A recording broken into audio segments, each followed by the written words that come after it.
அப்போஸ்தலனாகிய தோமாவின் நினைவு நாள்.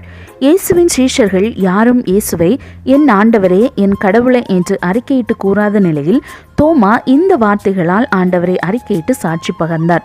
எந்த அளவுக்கு இயேசுவை சந்தேகப்பட்டாரோ தன் நிலை உணர்ந்த பின் அந்த அளவுக்கு இயேசுவின் மேல் நம்பிக்கை வைத்தவர். தோமாவின் வாழ்க்கை குறித்த தகவல்கள் தோமாவின் பணி என்னும் நூலில் எழுதப்பட்டுள்ளது. இதனை எழுதியவர் எடசா என்னும் பகுதியில் வாழ்ந்த லிசியஸ் என்பவர்.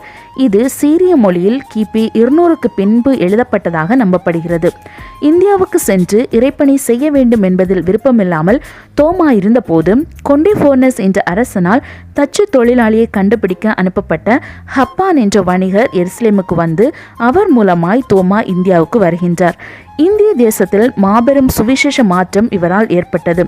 சுமார் 29ஆம் வயதில் இயேசுவின் சீஷராக மாறி தன் கடைசி மூச்சு வரை இயேசுவுக்காக வாழ்ந்தார். அவரது நினைவு தினம் ஜூலை 3ஆம் நாள்.